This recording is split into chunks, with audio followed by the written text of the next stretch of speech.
Assalamualaikum warahmatullahi wabarakatuh. Perkenalkan, nama saya Anissa Sadia dari Fakultas Tarbiyah dan Keguruan, jurusan Pendidikan Agama Islam. Di sini saya sedikit akan mempresentasikan tentang hakikat pendidikan kewarganegaraan.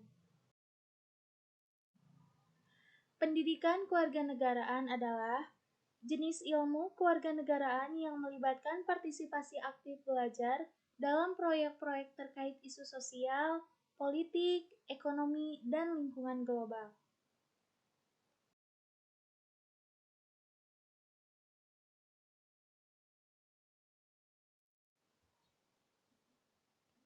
Beberapa nama pendidikan kewarganegaraan di negara lain. Yang pertama, Amerika dengan sebutan Civic Education, yang kedua, Meksiko dengan sebutan Education Cívicas, yang ketiga, Amerika Serikat dengan sebutan Life Orientation, yang keempat, Timur Tengah dengan sebutan Ta'limatul Muwatonah. Setiap warga negara selalu ingin berkembang dan terlihat eksis untuk mendidik warga negaranya. Maka dari itu dapat dibedakan menjadi 3. Yang pertama yaitu strong citizen, seperti mudah terbawa oleh orang lain atau mudah terbawa arus. Yang kedua, stern citizen, yaitu warga negara dengan sebutan tipe batu. Mereka sangatlah sulit untuk menerima pandangan orang lain, apalagi tidak sesuai dengan kepentingannya. Yang ketiga, generator citizen.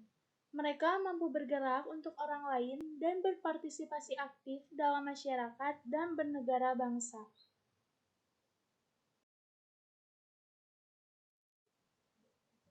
Mengapa pendidikan kewarganegaraan ini harus dipelajari?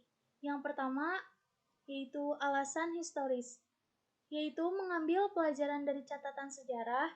Yang kedua, alasan yuridis, yakni alasan sesuai dengan ketentuan hukum yang terdapat dalam undang-undang. Yang ketiga, alasan sosiologis, keadaan di dalam masyarakat, dalam lingkungan masyarakat yang harus menyesuaikan dengan yang ada.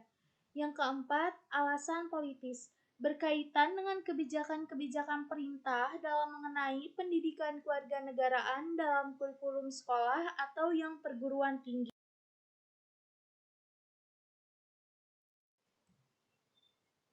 Urgensi pendidikan kewarganegaraan.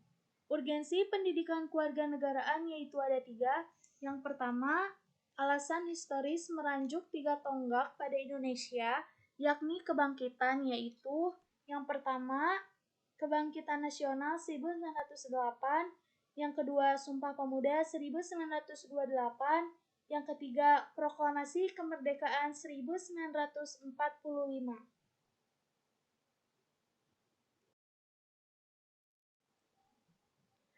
2. Alasan yuridis. Ada pesan dari Konstitusi Undang-Undang Dasar 1945 bahwa pembangunan bangsa atau pembangunan karakter harus dilakukan oleh perintah dalam pendidikan kewarganegaraan. 3. Alasan antagonis. Merujuk pada pandangan bahwa anak pada hakikatnya warga negara yang hipotik, maka maknanya adalah warga negara yang belum jadi karena masih belum bisa mendidik untuk lebih dewasa dan sadar akan kewajibannya untuk negara. Yang terakhir yaitu urgensi mata kuliah umum. Mata kuliah umum adalah bukan mata kuliah pelengkap di bidang studi, akan tetapi benar-benar memiliki peran strategis. Ada beberapa MKU. Yang pertama yaitu membekali mahasiswa pengetahuan dasar, pengetahuan yang berguna seperti etika, berpikir, belajar, dan kerjasama untuk memahami kebinekaan dan kemampuan seorang. Yang kedua, MKU membantu mahasiswa memahami kaitan satu ilmu dengan ilmu lainnya. Yang ketiga, MKU mengajari mahasiswa bagaimana mengaplikasikan ilmu yang sudah dipelajari di kampus. Yang keempat, MKU berkaitan dengan pengalaman manusia secara universal, sehingga pengalaman ini akan dilihat dan saling dipahami oleh orang lain.